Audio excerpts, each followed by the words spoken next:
Hello, guys, gals, non-binary pals, and waterfowls. It's Big Mike, and I want to welcome you to another episode of Coffee with Big Mike, the series where I sit down for a chat with some rather interesting and amazing people over a nice cup of coffee. Joining us today is our first ever pre-debut Vtuber guest, Menso. How are you today? What's up, everyone? It's me, Menso, or my other aliases, the Marvelous Menso, the Marvelous Otaku, or just Menso himself. I am very honored to be here. I don't drink coffee, but is it okay if I have a cup of tea while we chat? Oh, go for it. Go for it. Your beverage of choice. Unfortunately, I wasn't able to use this interview, but one of my guests even decided to get drunk on my show. So there you go. Oh, man. But it's nice to have you here. It's very, very nice to have you. It's nice to finally put a voice, with the Twitter profile. And yeah, I'm so excited to be here. I really appreciate it, and I can't wait to tell people. I'm not really showing, but tell people about myself, and hopefully they'll be able to make it to my debut, which is slated for July 8th. Oh, we're gonna get to that. We're definitely one of the things I really want to talk about today is your coming debut. But I want to get to that a bit later in the conversation. And I have some really cool questions there I want to ask to kind of get a feel for what we can expect. As far as your content, what you have planned, etc. But before we get there, can you tell our audience a little bit about yourself? Myself in real life, or my VTuber self? Whichever you feel comfortable with, or both, or your VTuber self, whichever one you feel comfortable with. I don't mind both. And by terms of self, do you want me to talk about like the lore of my character, or is that for later on? Oh, if you feel like you want to talk about that, by all means. But if you want to talk about both yourself and the real you and your character, just be like, okay, well, this is me and this is my lore. Yeah. Because to be honest with you, I'm the same person through and through. There's really no difference between the two besides the name and the image. I am a firm believer in just being myself. I don't have a persona. I'm not, super cute or super rude. I'm just a dude that loves gaming. I love anime, and I love making content. I am a big fan of video production. In high school, I made a post on Twitter because the 7th anniversary of my music video for high school, which was a rap video, came, and I told people, I'm like, hey, I have this mad music video I made when I was 18 or 17 in high school. I'm 25 now, so it's like a 7-year difference. And I showed people, and people were just like, oh, wow, this is actually very funny. I still think it's cringe. It's one of my most cringiest moments in my life, but it holds a special place to me. In terms of my lore and the background, I'm a real big fan of, isekai stuff, coming into, another world or teleporting. So basically, I just took myself, and I did a reverse on the generic trope, that I don't know if you watch anime or not, but there's animes where, the character dies, and he goes into a fantasy world, and he's super overpowered and super strong and whatnot. I did a complete 360 of that, and my character, Menso, myself, helms from the fantasy kingdom of Hysteria. And basically, it's a comedic lore, because Menso is known to be the best fighter in all of Hysteria, but only when he chooses to be. He was a part of a royal group of fighters helmed by the king himself, and he was exiled from the kingdom because he overslept during the entire war, which was about a week. So he slept during the war, and the entire kingdom got vanished, got wiped, and Selena, who's his antagonist in his lore, basically is trying to kill Menso, and as they're fighting, a portal appears, the generic summoning circle. But instead of being summoned into a mountain or a forest, Menso actually gets teleported to an anime convention dealer's room, and all the con goers thinks that he's a cosplayer. So he's in this new world, absorbing this new medium, and he learns that people think that he's cosplaying Menso, the character in the anime Hysteria, which is based off of the kingdom Hysteria that Menso is from. So Menso, in the new world, instead of trying to seek his revenge on the person who destroyed the kingdom, he has other problems to deal with, like anime addiction, credit card debt, and trying to find a job. Ooh, that kind of hits close to home. I'm a real big component. I hope I didn't cut you off. I'm sorry. I'm a real big component on relatability. So I just made the lore as relatable to myself and to anyone else that can relate as possible. I'm just a fighter, a former fighter dude that's just a weeb now. I went from prestigious fighter to your classic run-of-the-mill weeb. I would say I have a very, very similar interest in video production, filmmaking, and my interest started when I was in high school as well. I saw this really, really cool movie. Oh, back when I was in 8th grade, I saw this really cool movie called Jay and Silent Bob Strike Back. And I was really stoked by it. I really wanted to make a movie. But then it hit me, like, to make a movie like that, you need like millions and millions of dollars. So fast forward to when I was in high school, I saw a movie by the same director, Kevin Smith, called Clerks, and it was made off of just like $27,000, and I was like, damn, I could do this. And so I really got into it. Went a slightly different route, as opposed to making a music video. When I was in high school, it was the middle of the Jackass, when Jackass was on TV, and so me and my friends, that's what we did. You know, we became jackasses, I would say. Well, actually, my friends were more. I mean, I like Jackass. I love Jackass, but I was really more inspired by Tom Green myself. So I took a slightly different approach, but same basic philosophy. But as far as anime goes, yeah, I'm a huge fan of anime, and I don't really watch so much isekai anime per se, but there was this one series, it's a bit older now, that I really loved. I'm not exactly sure if it's isekai, but it sounds like it would fit the genre. It's called Those Who Hunt Elves, and it's about so there's these three people, and there's this really big fighter guy. He's really buff, a really hot actress and an intelligent actress, and a weapons and a weapon and army tank enthusiast who happens to be a schoolgirl. They get transported to this fantasy world, and it's a comedy, but it's from like the late '90s, early 2000s when we translated anime to English. We weren't so faithful to the original, but it's still worth a watch. Still pretty awesome. I would highly recommend it if you get the chance to. But yeah, this might be a good time to ask. What are some of your hobbies besides anime? I'm a real big gamer. I love gaming. Gaming has been a part of my life ever since I was young. I mean, I'm still young, but ever since I was a kid, gaming is an outlet for me, and gaming is a sort of escape for me. I love escapism. There's a lot of stuff going on in the world right now, so I feel like it's okay to just sit down and immerse yourself in a type of media that makes you feel happy. That's why I'm a big fan of Vtubers, because Vtubers, you get immersion from them, as long as, they're creating content and building some form of immersion, whether that's playing a character or just overall creating content. And I also love reading. I read a lot of manga, but I read a lot of autobiographies and fiction as well. One of my favorite books is The Art of War. I read that book in high school. I don't remember much about it. I've been thinking of giving it a reread.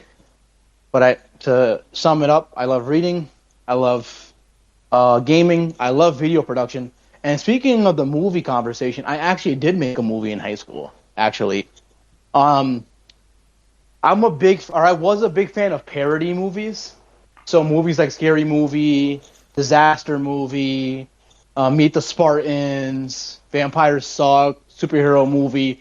Those like really low, cheap budget comedy films.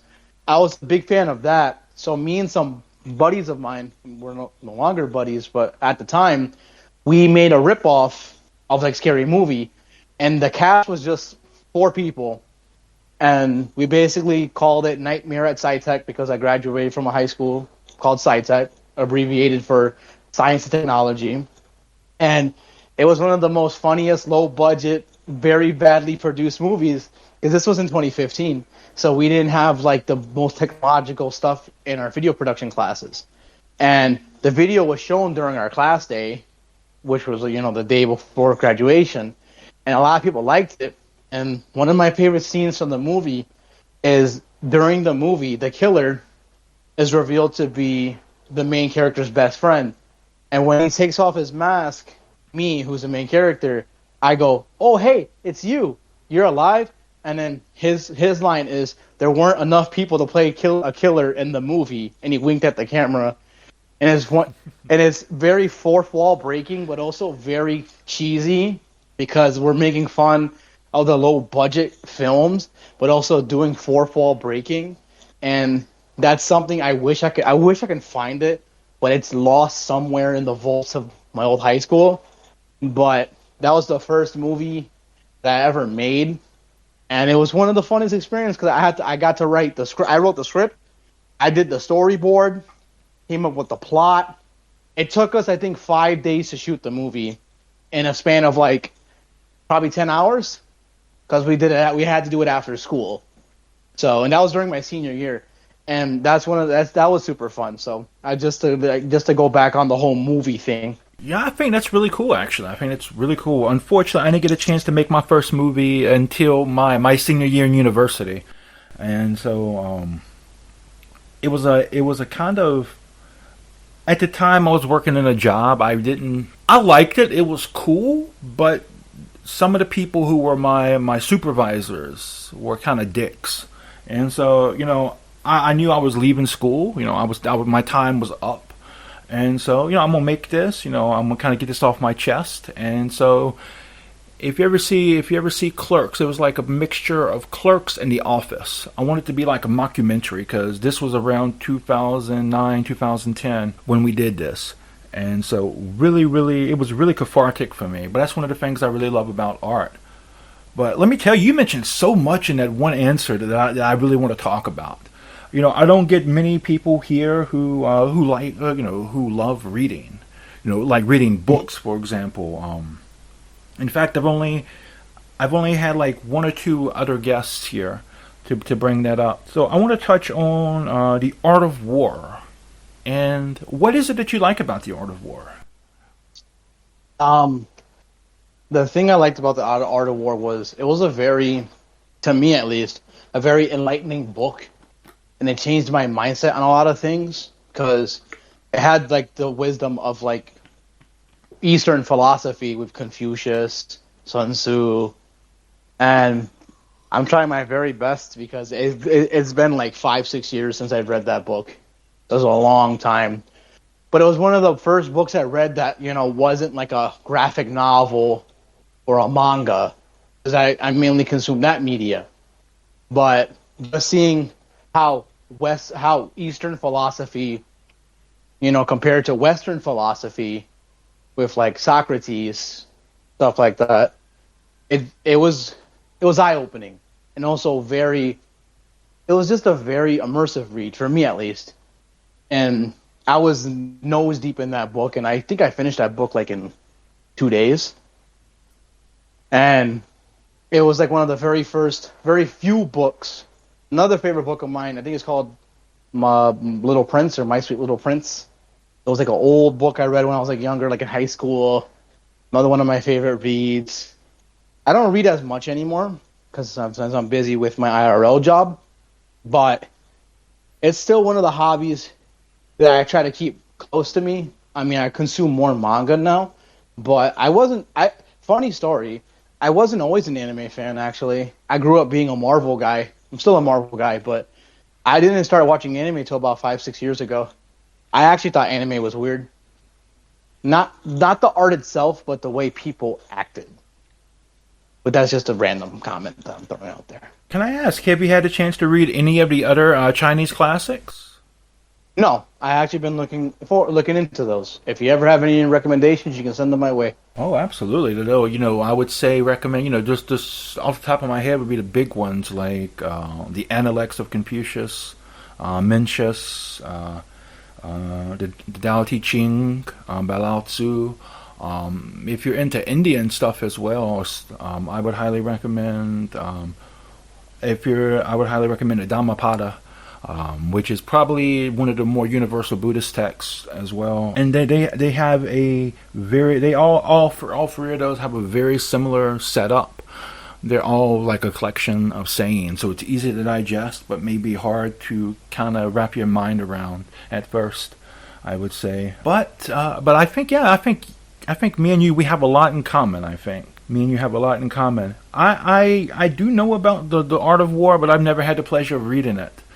Unfortunately, I've read Confucius, well, at least a couple of Confucius's works, the Tao Te Ching and the Bhagavad Gita, stuff like that.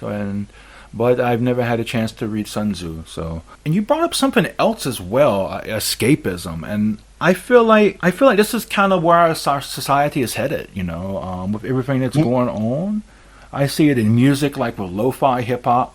I see I it love lo-fi hip hop. I with love lo-fi hip hop. Sorry for cutting you off. I actually use lo-fi hip hop. I actually have some playing some in the background. Actually, I actually use that to go. I use that to fall asleep. I use that to study. I even play it faintly at work because I'm an assistant manager for a job, and they don't want music played, but I play it very faintly because it actually helps me focus. And escapism actually keeps me mentally put. I tend to get overwhelmed quickly, so for me to find something to do to put my mind at ease and not focus on what's going on, because I'm not trying to get political here. During the peak of the pandemic, all I saw on the news was just about the pandemic itself. It was never any improvement, never good news. It was always deaths and dying and people, you know, and that mentally affected me because I've worked during the whole pandemic. So I didn't have I'm blessed that I was able to work. There are some people that were unable to work, but I'm blessed to be one of the people that was able to work. But it was getting to my head about hearing about all the negative stuff about the deaths and all that. And during the year of 2020, I became a real big component of escapism in the sense that, like, if I boot up like a PlayStation party with some of my pals, I tell them, hey, obviously we have freedom of speech and stuff, but please don't talk about one of my rules. Me personally, I don't care about politics. I don't have any political alignment. I don't want to hear about it because people don't know how to handle other people's opinions. I don't like to argue with people. That's something about me. I hate arguing. I don't like doing that. You have your opinion, you're entitled to it. I have my opinion, I'm entitled to it. But if you're not mature enough to accept that I don't follow politics, then we cannot have a conversation. One of the most bedamnedest things I've realized about society is that at some point in time we seem to have lost the notion that you can disagree without being disagreeable. Like, you can disagree with somebody without being a dick about it. And I mean, and Yeah. there's certain things. So, there's certain things we can disagree on, and be cool. And there's certain things like, there's some issues. It's like, okay, well, you see a group X like that. Okay, I really don't want to fuck with you. Um, but because but for the most part, as long as it's hurting nobody, I mean, I don't see a point in being an asshole to somebody just because they have a different point of view from you. You mentioned games a couple times, and hmm I can definitely know you're a gamer now. hmm But what kind of games do you like to play? Um, some of my favorite game franchises of all time. I love the Persona franchise, or Shin Megami Tensei. I love the whole JRPG genre. A series that I just got into last year that I've been binging is the Yakuza series. If you're listening to me, go play that series. That series has been around for a long time, and I'm very upset with myself that I just discovered it last year. It's a very good story, and for the tone that it sets. People may think is goofy, but it has a lot of heavy undertones and very important themes that a lot of people can relate with. I also I like playing For Honor. It's a fighting game, but it's a 4v4 medieval type fighting game where you can play between like knights, samurais, Vikings, Wu Lin, and they just added a new faction called the Outlanders, which basically is just fighters or characters that don't have any ties to culture. So they just added a pirate a couple months ago, and it's a very infuriating game, but it's a game that I love to play. I don't play with a lot of people because I don't have a lot of friends, but I love co-op. I love playing with friends. I love PvE. I love teaming up and working together to complete an objective. I like PvP as well, but I love games that you can play with your friends and just play together and just work towards a common goal. And what are you currently playing now? Yakuza.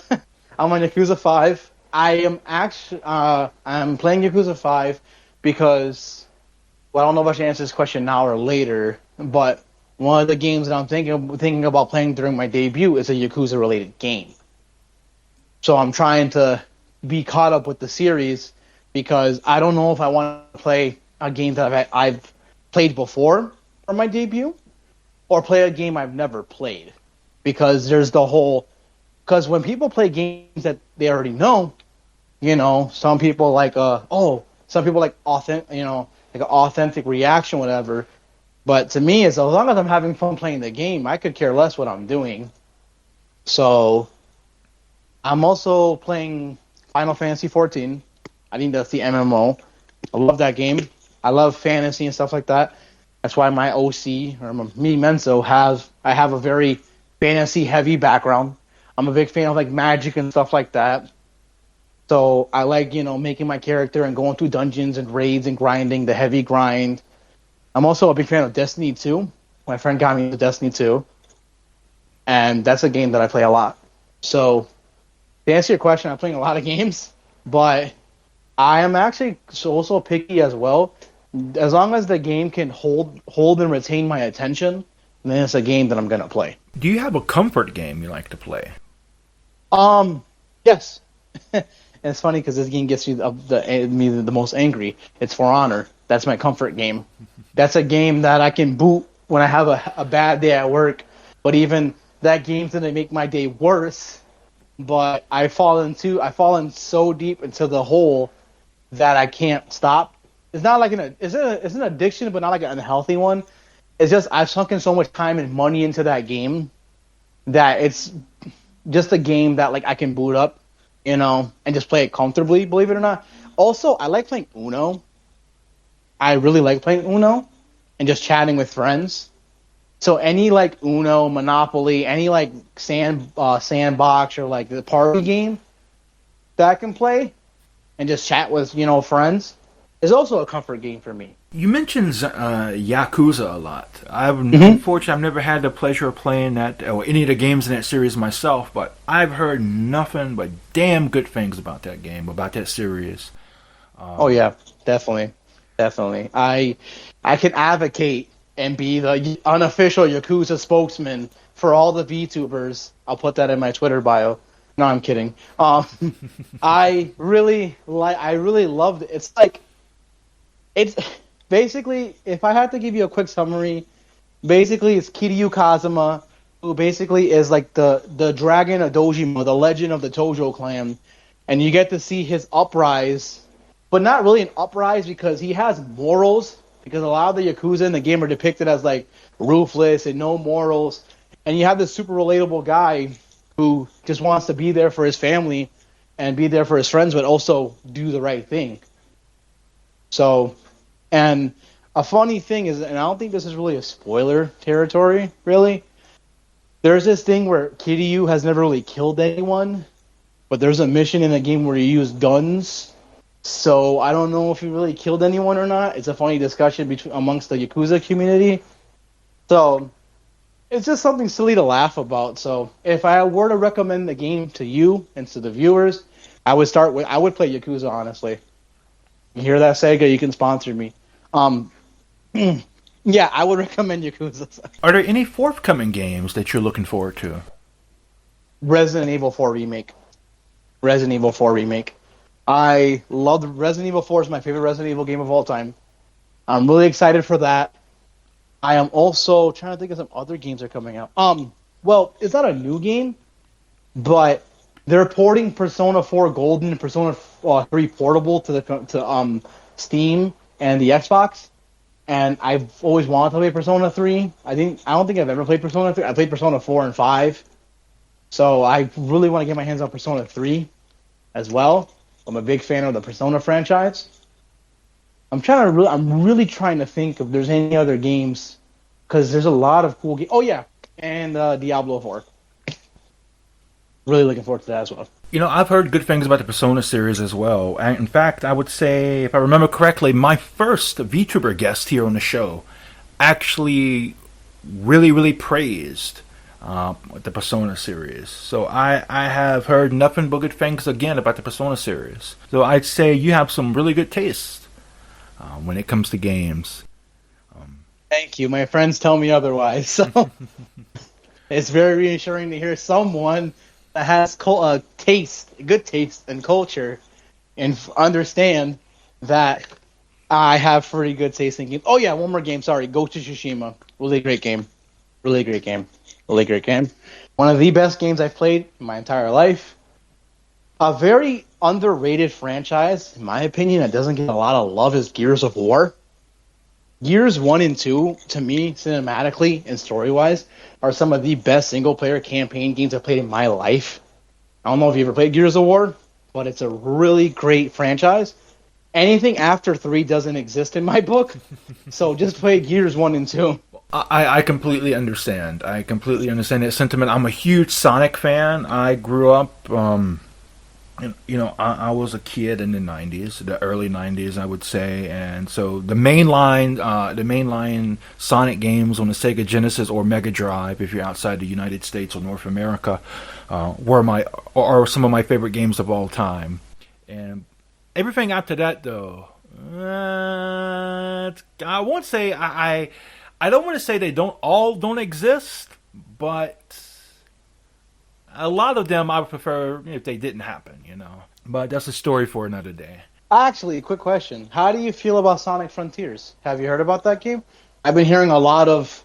I didn't grow up... I'm not a Sonic fan. I don't hate Sonic. I just never really could get into it. I actually liked the Shadow the Hedgehog PS2 game a lot, actually, because I like using guns and driving a motorcycle. But I've been hearing a lot of flack about the Sonic Frontiers game, because a lot of people are saying that like the free roam area looks very empty. So I don't know if you heard about that, or you want to chime in on your opinion on that, because I'm very curious to hear from a Sonic fan. Well, I've seen it. I've seen the trailer, and I'd say it looks beautiful. It looks beautiful, but it does look very empty. It does look very empty.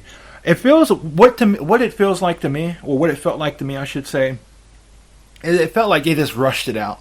That it's like something from 4 or 5 months before they released it, and that tends to be how it works when it comes to game trailers, or especially for games that haven't been released yet. Is that you rarely see the current build, but in this particular situation, I think they should have held off a bit. Now that's just what it seems like to me. It just seems like that it hasn't been developed as much as it should, and we're seeing something very early, or at least I'm hoping it's very early. Because if it's not very early, then holy hell, then I think that's a problem. Again, the aesthetics look beautiful; they look great, but the actual world itself feels kind of empty. Now, I will say I'm not familiar with the story. I really know nothing about the story. I'm not sure how much they talked about the actual story. Then maybe it might tie into something with the story. And if that's the case, okay, I don't have a problem with that. Sometimes you can use emptiness to tell a story. Like there's this really good anime I like. I don't know if you ever seen Clannad. Yes, I have, and it still hurts to this day. So well, know the cold openings to Clannad. Yes. It's sat in that empty world, but that emptiness works there. It works to of course to convey the emotions. Now, if it's meant to be something like that, okay, I'm definitely cool with that. But if it's supposed to be, that's not what it's going for, then Houston, we have a problem. We have a major problem. But I would say, ever since Sonic transitioned to 3D, there's been a lot of hits and misses, and it seems a lot more misses than hits. But I would also say that when they went back to the 2D, like with the Sonic Advance series or Sonic Mania, it's been something that's been really awesome. I really enjoy it. So I think there's growing pains. It's growing pains. Now, I think 3D has been much more kind to Mario, although I don't think Mario has been immune to it. Like, I think Mario 64 was an amazing game. Mario's first 3D game, I think, may be a bit better than Sonic's first 3D game. But it's really interesting. I think the Sonic movies are, so far at least now, I'm hoping Nintendo will prove me wrong on when they release the new Mario movie. But as it stands now with the previous Mario movie, the Sonic movie is hands down better, but, that's not really saying much. But that's just my opinion. No, I understand what you mean. Casting for the Mario movie is kind of odd to me personally. I'm still to this day trying to figure out how Seth Rogen is going to pull off Donkey Kong. Like, Chris Pratt, I was like, okay, Chris Pratt, whatever. Then they got Charlie Day. To me, the only spot-on casting for that movie is Jack Black. That's the only spot-on casting, is Jack Black. Every other casting for that movie is very odd to me. But I played Mario when I was younger, but I don't play a lot of the games for Mario now. So I don't think I'm going to really see the movie. I don't really care for it, but it was funny at the time when all the online memes and stuff were coming out. I'm a big fan of memes and stuff like that, so it was very funny to see that stuff. Now, in their defense, I will say Nintendo did a great job with Detective Pikachu. So they have it in them to make a great movie. They have it in them. Of course. Now, my one nitpick with that is, I swear, and I will go to my grave holding this opinion, I wish they would have got Danny DeVito to voice Detective Pikachu, man. That would have been the best. I think that would have been very funny. I think that would have been very hilarious. Danny DeVito's a national treasure, so I agree with you 100%. Did you ever see somebody took clips from Danny DeVito's movies? Yes. And they put it. That was super funny. I'm not big on fan casting, but there's fan castings or actual castings that I think have been hit spot on. Danny DeVito should have played Detective Pikachu. Chris Evans is the perfect Captain America. I'm a huge Marvel buff, so I might bring up Marvel a lot during our conversation. Chris Evans, Paul Rudd, and Benedict Cumberbatch and Robert Downey Jr. all fit the roles of the characters they played. I was very skeptical at first of Paul Rudd in a Marvel movie because, hey, look, it's Paul Rudd, the guy who played this dude in The Weather, Weatherman or whatever. So with I think I said the movie wrong, but the movie with Will Ferrell and Steve Carell, that movie where they're all weathermen and stuff like that. So. There's some really good castings, that sometimes the internet can push. This is spoiler territory for the new Doctor Strange movie. I don't know if you've seen it. I don't know if you're gonna see it, but I don't want to spoil the movie for you. Oh yeah, you could go ahead. I do want to watch it at some point, but honestly, I'm so behind when it comes to Marvel movies. I'm so behind. It's like. I love Marvel. Marvel, if we're talking about Western comics, Marvel is my favorite. But of course, it's just I don't know. This kind of fell off. I saw the first generation and the first two Avengers movies, and then after that, kind of life got really crazy for me, so I kind of fell off. I was just gonna say that John Krasinski as Mr. Fantastic, pretty good casting. Oh wow, that was a fan casting that went all over the internet for years, and the fact that they pulled it off and actually got John Krasinski as Mr. Fantastic, spot on casting. That's all I gotta say. I was a huge fan of the Punisher. I'm not the Punisher. The Netflix series of the Marvel the Netflix Marvel series, the Punisher and Daredevil. Like I think they were really, really, really amazing. I was really taken back when they got canceled. Yeah, definitely. But I would say between those series and Miss Marvel, those are the latest ones I've seen, and I wasn't really trying to see Miss Marvel. Not that I didn't, not that I had something against the movie. It's just my friends invited me out to see it, and I was like, okay, sure, why not? But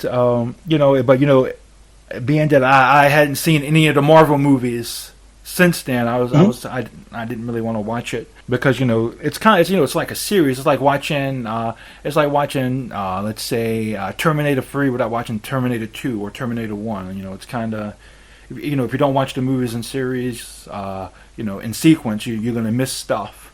And so I kind of wanted to avoid that, but I don't get a chance to go to the movies very often, so I hopped on that train. Speaking of stuff, speaking of entertainment, are there any TV shows or anime that you follow? Oh yeah, definitely. Moon Knight, part of the Marvel series, Marvel franchise. Oscar Isaac's acting is very phenomenal. I love it. Well, some of my favorite animes. I'm gonna try not to make the list too long, because then we would be here all night. One of my all-time, I think this is still my all-time favorite anime of all time. It's Neon Genesis Evangelion, or Evangelion, or however you want to pronounce it. I have 3 tattoos from the show, IRL, on my body. I love the psychological horror of the show, but also the self-realization that Shinji faces throughout the franchise. I think Shinji Ikari is one of the most, in my opinion, well-written main characters for an anime show. He has a lot of flaws. If you've seen the End on Evangelion movie, if you know what I'm talking about, there's like a very famous internet meme. I'm not going to go into it. But I really love that franchise. I just got into Bleach with the hype of the 1,000-Year Blood War coming back and Bleach coming back after like 10 years of cancellation or whatever. I'm really happy to see, a very underrated anime within the big 3 between Bleach, Naruto, and One Piece get its shine, because you don't hear a lot about Bleach. You didn't hear a lot about Bleach. There's always One Piece or Naruto. So to see Bleach get its its shine, its moment, I'm not one of those day one Bleach fans, but I feel like I'm a part of the day one Bleach fans because I can sense their adulation and excitement for this franchise to come back and actually get its conclusion. Not a lot of animes get that conclusion. So for Bleach to come back and get its conclusion is borderline monumental to me. So I'm a huge anime fan. I really love anime, but that's kind of one of the things that kind of really gets me when it comes to anime. Like especially when you compare it with its with its Western counterparts. You look at shows, in the Western animation canon, like The Simpsons, South Park, Family Guy. These run for seasons and seasons and seasons, and you'll have a good anime. It'll be just like 1 season, 2 seasons top. Of course, yeah, and it hurts to get into franchises. One of my favorite franchises. I'm sorry for cutting you off. I apologize. One of my favorite franchises. It's a very underrated franchise. It's called Dead Man Wonderland. I don't think not many people know what it is. It's a really good anime, but the ending ended on such a cliffhanger because it got canceled. But I had the opportunity to finish the manga, and it's one of the best reads. One of the best reads in my entire life. So, I'm a firm believer on if the anime doesn't get a conclusion, go ahead and pick up the manga. You might get that closure depending on the series that you're into. Now, early in our conversation, you mentioned you weren't always the biggest anime fan. You mentioned that, you felt like the characters were awkward or they acted awkward. Well, what was it that changed your perspective on anime? And it's more so. And my cat's just like climbing on top of me. It's more so the fact that it wasn't really the characters; it was the people who watched it. I'm not a bully or anything. I just found people who like acted out anime and like doing the Naruto run in the lunchroom weird. But what changed my opinion was it was I think 2016. I was sitting down in the living room basically with my brother, and we had Netflix, and I was scrolling through Netflix, and I think the first anime that I sat down and watched fully, I think it was Seven Deadly Sins before it got bad, and I sat down and I watched it, and I was mesmerized and immersed. The music. I love music. I love Japanese music. Yeah, I don't understand what they're saying, but I still love the melodies and the arithmetics, the rhythm in the music. I love the story. I love the characters, and I was fully immersed, and entertained. And not many medias can do that for me. So if you can do that for me, then it's something that I need in my life. Since I'm a real big component, about how we brought up earlier, escapism. And I find that's one thing that's really powerful about music. Music can speak to a person, can speak to your soul, and you don't even have to understand the words. And it was through anime that I fell in love with Japanese punk, Japanese ska, and like there's this band I follow, or this band I really like called the Pillows. If you ever seen Fooly Cooley, they did the soundtrack for Fooly Cooley, and like sometimes they'll do a song in English, but for the most part, most of their songs are in Japanese, and they have this that.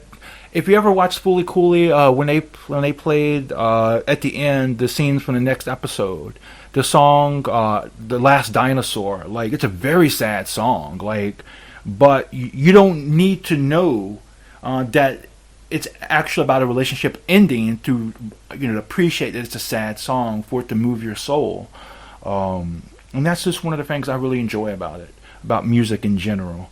But I'm a huge fan of Japanese music as well, and that's something that's really critical when it comes to an anime for me too. I mean, it's not a deal breaker not to have good music, but having great music is always a plus for me.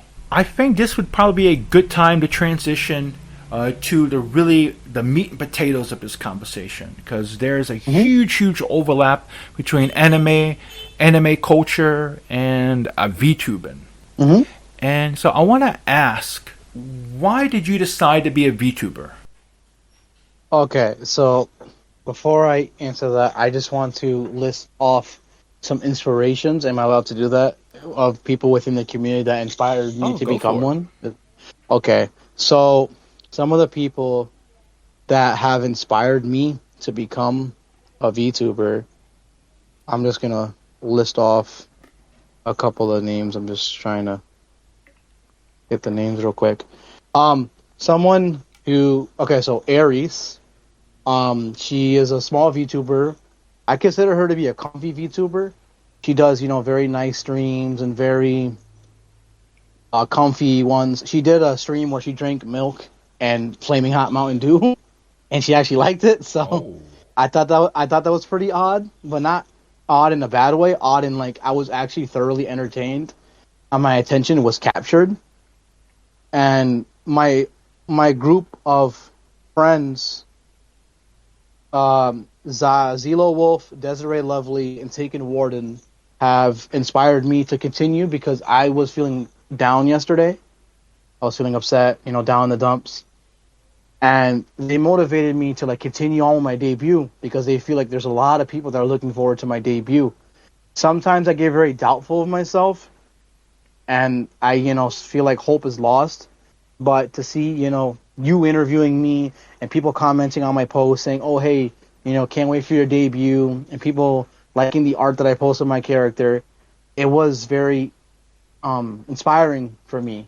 I don't have a good support system in real life, so to see those people push me to keep going, it means a lot. So I just want to give a big, thank you to Zelo, Desiree, Warden, Aries, and all of my friends in the VTuber Support Society, Discord, Phoebe. I love you guys. Love all of you. Thank you so much. It means a lot to me. Um, what inspired me to become one, like the catalyst, there was a former mutual of mine. I'm not going to name them, and I had the pleasure and sometimes the misfortune of helping them kickstart their VTuber career. And what I mean by that is a lot of the stuff that they needed, I personally funded myself, which was kind of, a bad thing, but I'm glad that I was able to help them achieve their dream nonetheless. And seeing them get their art and their music and, network and build an audience and have their first debut stream, which I was a part of their first debut stream, it was very euphoric and it was very good. And it felt great to see them happy. I want to see the people around me be happy. So to see her have that moment and that debut, that's something that I want. But for me personally, with the whole debut thing, I just want one person, really. I don't really care about numbers. As long as I can make someone's day, one person, they're giving me their time and watching me, giving me the pleasure and the platform to be their escape and their comfort VTuber. If that makes any sense. Oh, that completely makes sense. In fact, one common piece of advice I used to give to people is that you approach VTubing like approach starting a rock band or a garage band. When you first start a band, the first gigs you're going to get, or maybe the only gigs you're going to get, just playing, maybe if you get any gigs at all, it's playing parties, maybe bars and stuff, and maybe you're only playing to maybe 10 to 20 people. And of course you're not going to make a living off of that. You're not getting rich. Maybe you're just making only enough, maybe just to pay for your gas money, or you're making just enough just to cover your tab for that night if you're drinking. But you're there just to rock the people out. You're there just to blow them away with the music, just to have a good time. Just you're just there just to enjoy yourself. Now, don't get me wrong. It would be definitely great. It would be great if you could, if a major record company would happen to be there in the crowd, or a representative of such would have to be there in the crowd and say, "Hey, I really dig this sound. Let me go sign you guys to this record deal." That would be awesome. But even if that doesn't happen, you're still there giving it your best night after night, just enjoying rocking out those people, that crowd of 10 to 20 people. And I tell people that's how you have to approach, content creation. That's how you have to approach being a VTuber, or really any type of, streamer or YouTuber. Because the advice that was given to me when I first started by the very lovely Kitty Minx. She's an amazing VTuber, amazing YouTuber, amazing ASMR artist. She said, "Don't focus on numbers. You're going to start small. You're only going to have a small amount of viewers, followers at first, but over time, if you keep at it, and you improve yourself over time, it's going to get better." So that'd just be my advice. Don't focus too much on the numbers. Just do it because you love to do it. It's kind of like, there's this really old movie from the 80s, maybe early 90s, called Field of Dreams. If you build it, they'll come. You put forth the time, you put forth the effort. Eventually, people are going to come. Maybe not a lot of people, but eventually people will come, and you just enjoy that. That's just my advice, I would say. No, I agree 100%. I see a lot of VTubers stress themselves out about not having numbers, and I understand that people want to build numbers, and it's a big component into this community and this, I guess, hobby or profession. I see this as a hobby more than a profession, because I have a job in real life to already have my source of income. I see this more as a hobby because I don't have a lot of friends in real life, and I want to not essentially break out, but I just want to be someone that people can be like, hey, it's Menso, this guy who, he's funny, I want to be known as funny or goofy, or, heck, if I'm classified as someone's comfort VTuber, then that's an honor for me too. Just be a good support system to someone. And just have fun. My main goal is to have fun. That's my mantra. My hero's mantra is to have fun. That's something that I'm going to keep pushing forward, and I'm not going to lose my way in that. And I agree. I agree with that outlook. I think it's very important to have fun. At the moment, a person stops having fun doing this, they need to step back and reevaluate themselves and what they're doing and what they want out of this. Because the moment it stops being fun, that's when you can tell. As an artist, and we are artists as content creators, our audience will tell we're not enjoying this. Now, I want to ask, what was your life like before you made the decision to be a VTuber, and how has it changed since then? My life was, to be honest, very lost, really. I tend to isolate myself IRL, and I don't really talk to many people. I don't really have the best family support system, so I'm usually left alone a lot with my thoughts. So, me deciding to become a VTuber, one of my personal goals is to break my social awkwardness and just develop a group of friends, VTuber mutual friends, that we can just talk to each other and be there for each other, not just as content creators and VTubers, but as people as well. You don't see a lot of VTuber friend groups that are actual friend groups. You see a lot of VTuber groups that are only focused on VTubing, which I'm not throwing any shade. I'm just saying, for me personally, I don't want to be a part of a VTuber group. I want to have a group of VTuber friends, if that makes any sense. Well, I completely understand. I completely understand that. That does make a great deal of sense. Now, you mentioned, you mentioned about your family. Now, do you plan on telling your family or your in real life friends that you're becoming a VTuber, or is that something you want to keep separate? I think I'm really going to keep that separate, to be honest. I have a friend who views VTubers in like a weird light.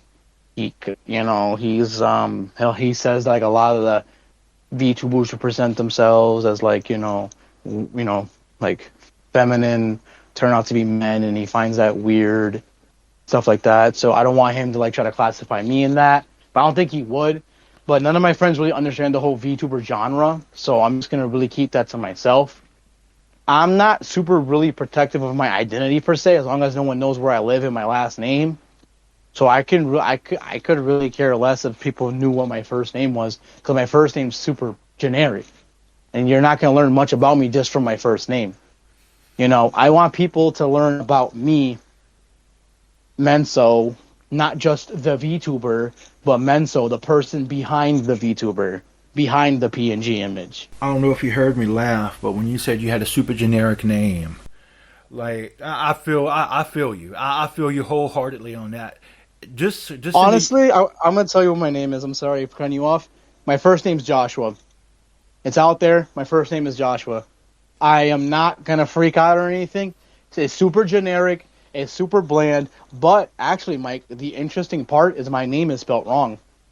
My name is not Joshua. My name is Jashua.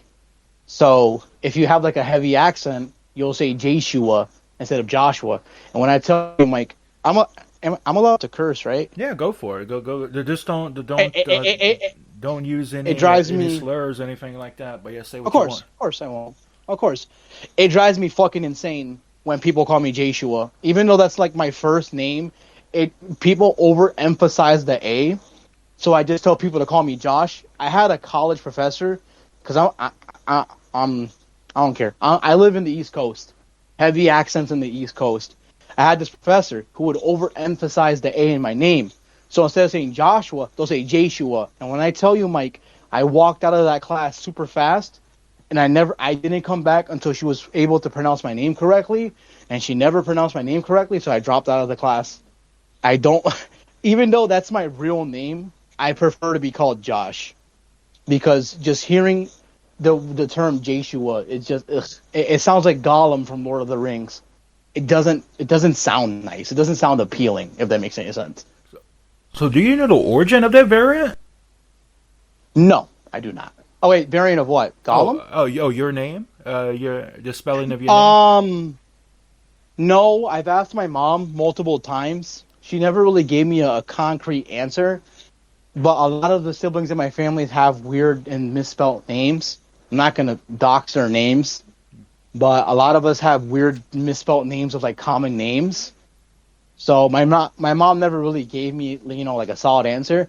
All three of my names, like my first, middle, and last, are all first names. So, and it goes like in the order of like an alphabet pattern. So, just gonna throw this out there. If anyone watches and they, learn my name, just say Josh. Please don't say Joshua, because I'll lose my fucking mind. It was really interesting for me when you brought it up that you had a common name because, like, my name is Michael. Michael is like it's in the top three, most popular guys' names in the world. Michael, Matthew, Muhammad. Those are the three. But my first and last name combination, just in the United States alone, not in any other English. This does not count in other English-speaking countries. There are 2,000 to 3,000 people with my first and last name combination. So when you say you have a generic name, I feel you. And at first,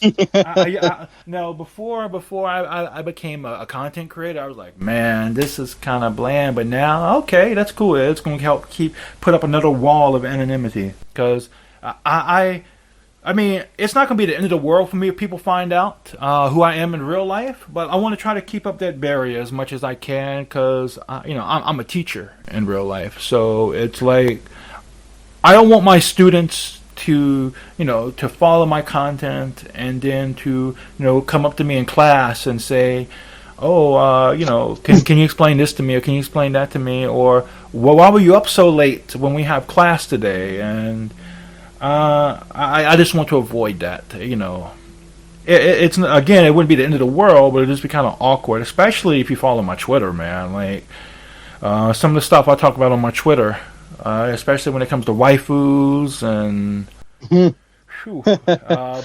I have a very controversial take on waifu.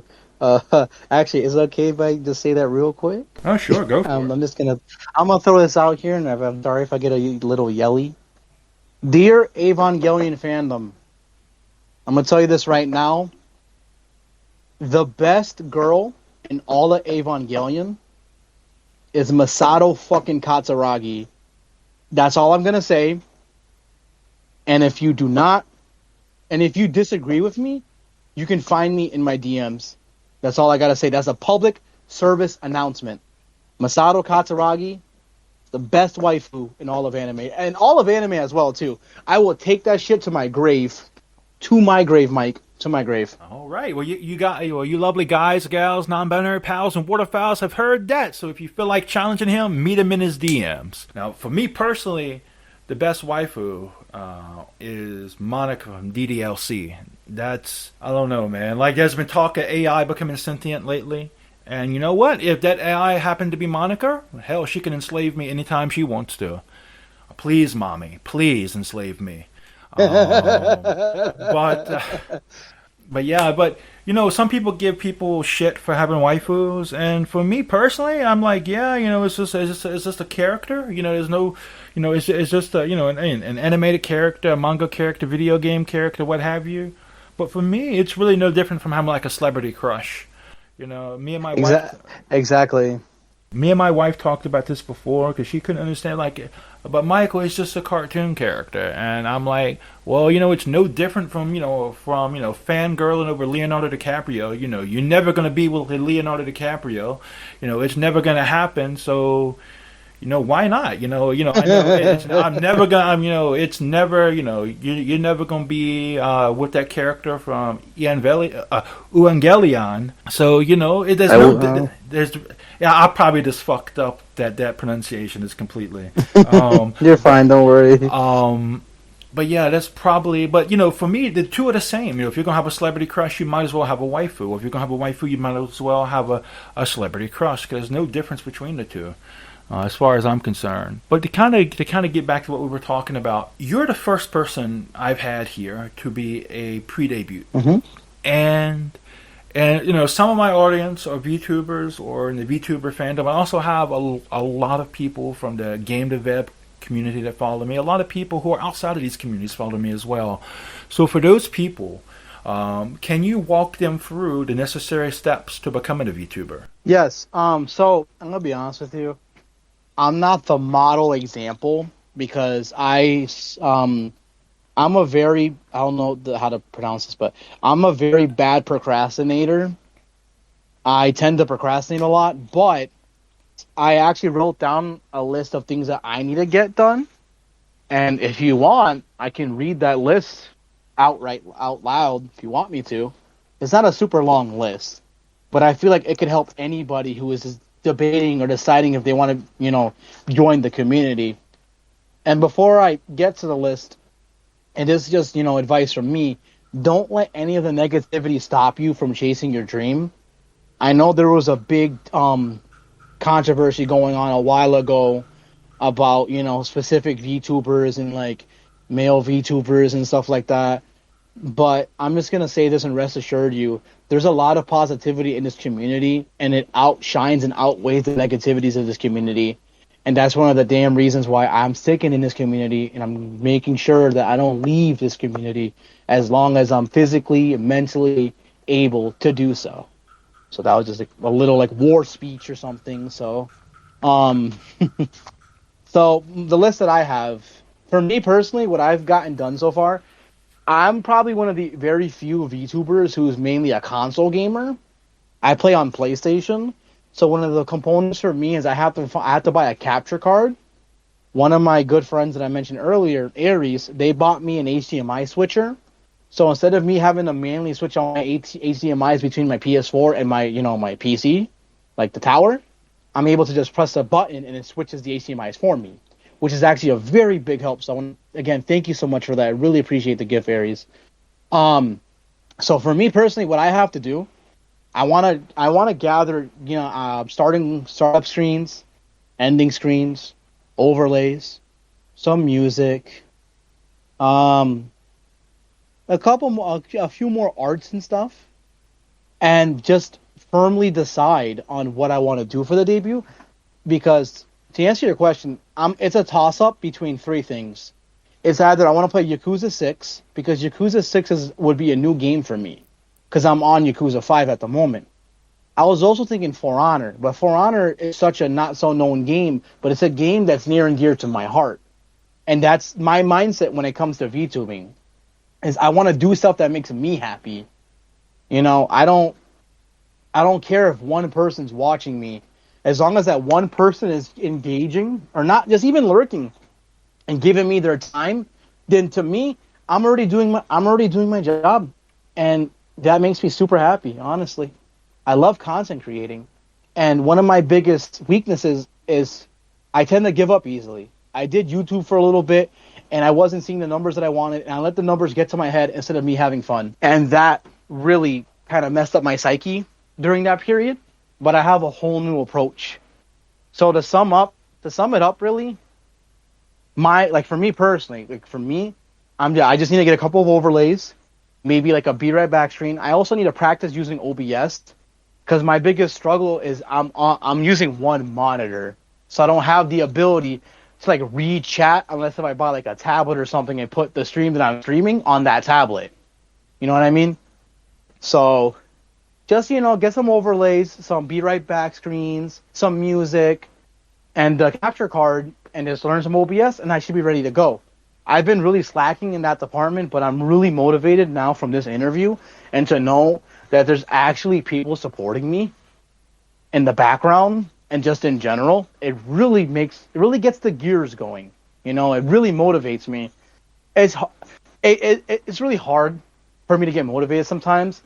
And I apologize if I'm getting sappy or something, but it's really hard for me to get motivated sometimes because I'm a really bad procrastinator. For example, we talked about Bleach. The new season of Bleach comes out in October. I have about 4 or 5 months to watch 300 something episodes of anime before October. And I'm slacking on a lot of my animes. If I tell you my backlog of anime, Mike, you would think I'm a madman.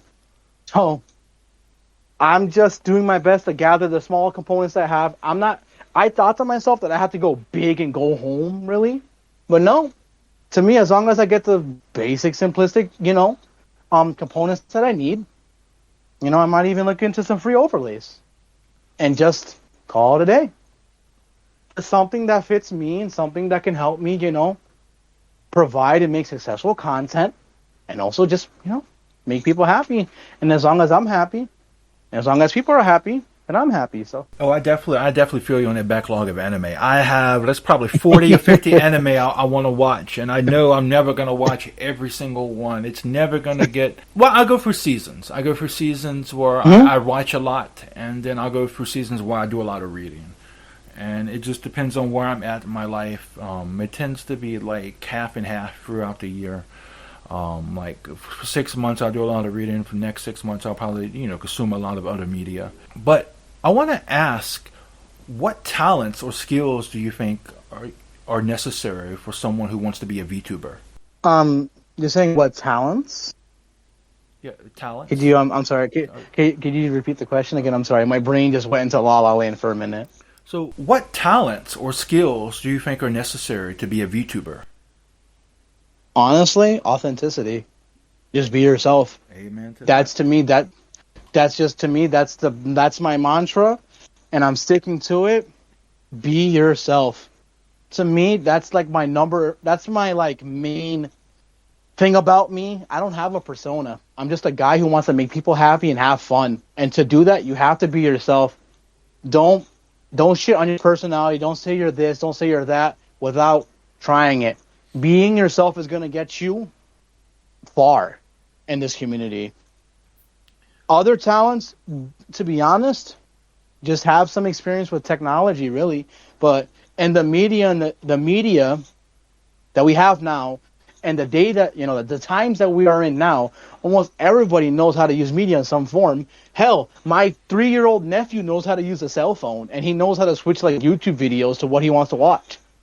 So just have basic resources, like a computer and some games, and download OBS and practice, be yourself, and if you want to be a VTuber, go ahead.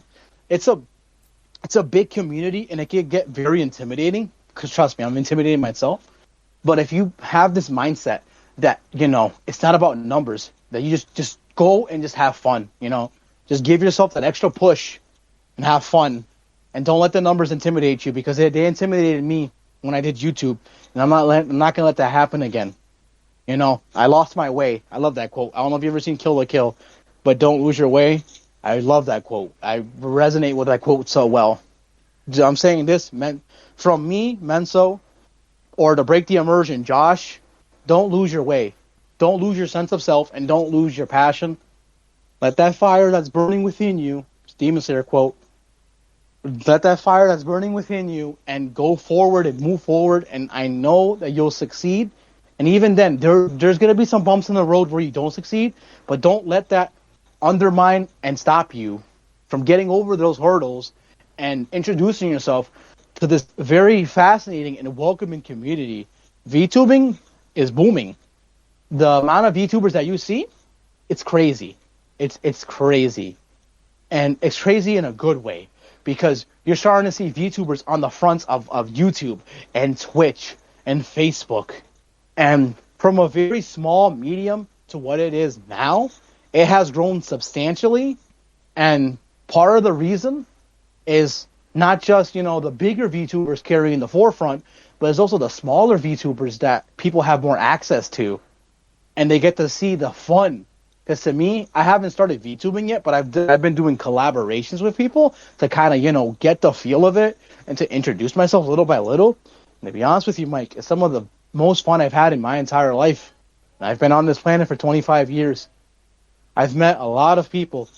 I don't have a good relationship with my parents, or a lot of my family members. So I've met little families, like the Boo Crew. I call them the Boo Crew because there's this VTuber who's a ghost VTuber. And to shine on that, the creativity is amazing. Like, you have Tanuki VTubers, you have ghost VTubers. There's this dude who's a homeless VTuber, like a homeless bum VTuber. And that's super funny to me that the amount of creative minds that are in this community it's just crazy. I'm just rambling on, but you can tell that I'm very passionate about this because I'm just rambling and geeking out. I have the biggest smile on my face just talking to you and being able to express myself. It's just, I really appreciate you giving me the platform to do that. Being a small content creator like myself, it's very hard to get my message out there and you're giving me the plateau and the platform to do that. So I mentioned this earlier, but I'm very humbled to be here. Thank you so much, Mike. It means a lot. You're very welcome. And one thing I would really, really just highlight, just be yourself. Just be authentic. And that's something I'm very big on as well. And one of my common catchphrases is just be yourself and you'll be awesome. And that's something I really believe. When I was in high school, I read this amazing book, and I'd highly recommend. Well, it's not really a book; it's more of an essay, I would say. But it was life changing for me. It was called Self Reliance by Ralph Waldo Emerson, and in it he has this amazing quote: "Trust thyself. Every heart vibrates that iron string." Be you, be who you are, and be it in the most realistic sense. He lived at a time, he lived in the first part of the 1800s. A lot of artists, a lot of writers were still following, European ways of creating art, of writing. And he was the first really big American author who says, no, we need to have our own unique American style. And that's something that kind of really, I take to heart with me. There's so many VTubers out there, and there's so many different people, so many different approaches. And I would say instead of following this VTuber or that VTuber, be you, because there's nobody else out there like you. You're the only person that's going to see things from your perspective. Maybe people have similar perspectives, and that's cool. There's nothing wrong with having similar perspectives, but there's nobody's going to have the exact same perspective, the exact same life experience that you're going to have. And so be true to yourself. And one more point you brought up, I want to touch on before we move on, is that just the creativity of the different types of VTubers you see.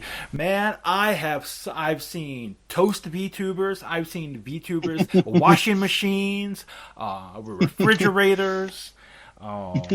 You name it. I even saw an overlay VTuber once, man. There was a VTuber who was VTubing as an overlay.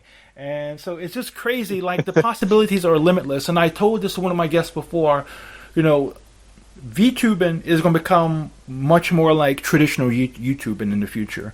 Pretty much anything or most things you see a traditional YouTuber do, you're going to see a VTubers do.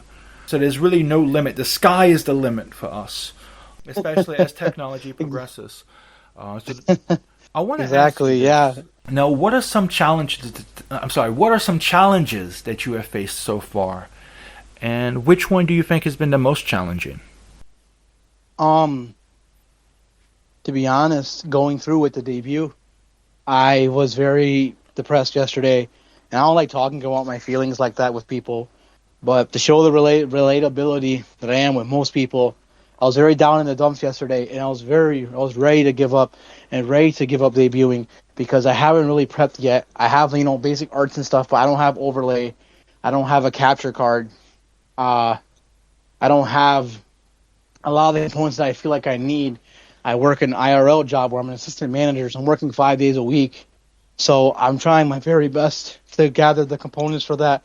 But instead of doing that, I spend most of my time sulking in my room. When July 8th, that's like 2-3 weeks away, and I want to make this debut, not essentially grand, but I just want it to be successful in my own eyes. If I can have one person, Mike, just go watch me, to me, that's a successful debut in itself. Just that one person. I like saying one. There's this anime character named Ichigo Kurosaki from Bleach. His theme song is called Number One. A lyric that sticks with me is, now you feel like number one, shining bright for everyone. That's the a thing that I'm going with. I want to shine bright and just get that one person to watch me. I just want to be able to be like, hey, if you're willing to give me your time and come watch me, then that shows that I fit in this community. I tend to have doubts in myself that I don't fit in this community. I feel like I haven't been networking enough. I feel like I don't have much friends.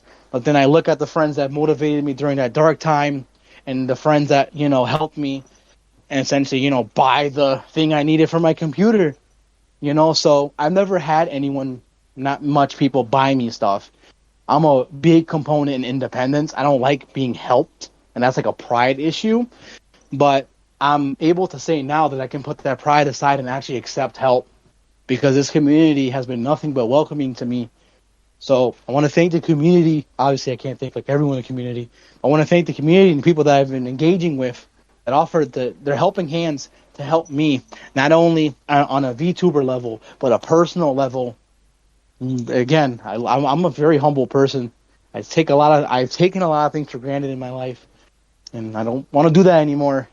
So I'm very humble to, be friends with the people that have helped me. I already mentioned the people earlier, so I'm not going to say your names again. I don't want to sound like a broken record.